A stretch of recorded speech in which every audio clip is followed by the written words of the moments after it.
Okay na. So hello guys, another unit test tayo ngayon, AW Custom HX 2201. So ito nga yung nabanggit ko kanina na i-test natin na ano ni Tanggol, unit niya. So dun sa Batang Quiapo. Okay?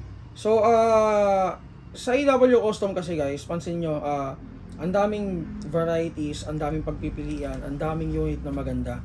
And lalo na yung mga high kappa unit sila sa mga mahilig sa competition shooting.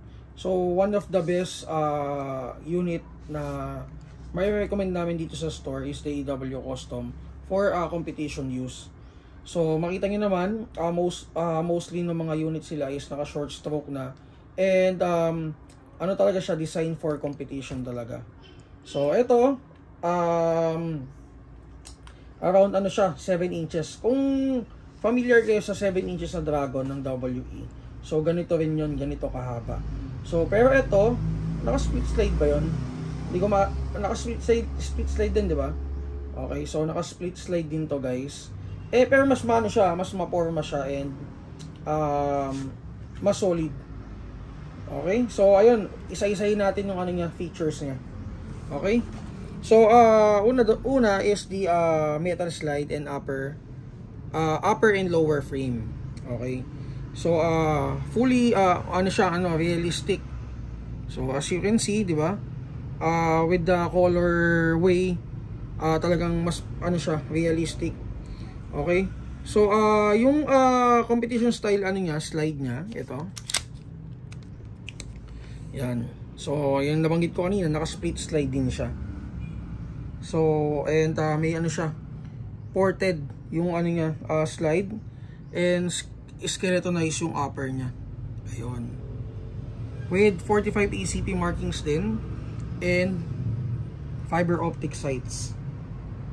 Okay, so yung ano rin siya, naka lightweight na guide rod. So ito 'yan. Hindi na natin masyadong makikita dun sa may sa view na ganito. So kailangan ito i-open. So ghost ring rear sight. Ito. So naka ghost ring type siya na rear sight. Okay? So naka out of the box or from the factory, naka na rin siya, short stroke, which is mamaya makikita natin pag pinuputok na natin. So naka-upgraded recoil spring na rin siya for the cycle rate. Okay? So ano pa ba? So realistic blowback. And as you can see, yung grip niya naka fully customized na rin, pati magwell. Okay? Hindi ko lang sure, teka, try natin yung sa bevel tape. Okay. So yung bevel tape, beaver tail niya rin functional din. So nakikita nyo, tulad nung kaninang HX 2001, working din siya. So pag press ko yan, pak, di ba? Pumapalo yung hammer. Okay, for the safety guys, ambi safety, ito. So kabilaan yan, pwede mo siyang i-access pati sa kabila. So barrel niya is threaded. Okay, so ano pa ba? Wala na. So for the magazine, magazine niya is 30 rounds. Ito, 30 plus 1. Okay. So for the compatibility guys, compatible naman sa kanya si WE. Hindi naman tayo mahihirapan din humanap ng parts for the upgrade parts and aftermarket parts. So pwede naman tayo, hindi naman sila kumbaga nagkakalayo talaga ni WE when it comes to aftermarket and upgrade parts. Okay, pero ito guys, out of the box, wala nang wala na ako i-recommend na i-upgrade dito. Kasi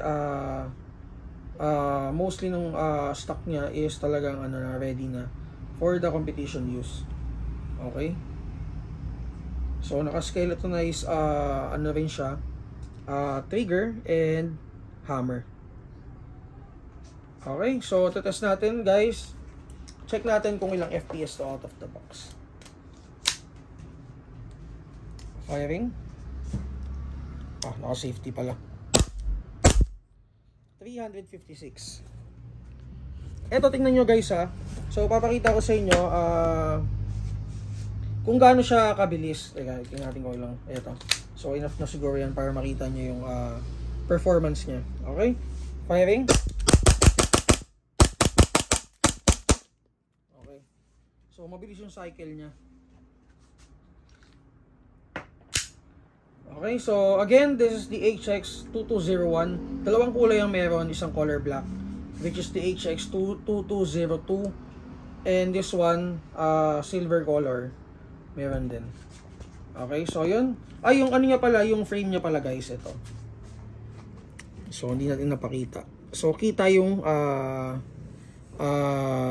parang, yung loob niya. So, this sa may rod. Okay, so ano ba tawag dyan? Hindi ko sure kung anong tawag. Pero yun, check natin kung anong tawag dun sa may ano na yan. Okay? So, thank you and open yung store natin today. If you have questions regarding units, PM lang kayo. Okay, 10 AM to ano pala, 6 PM. Thank you.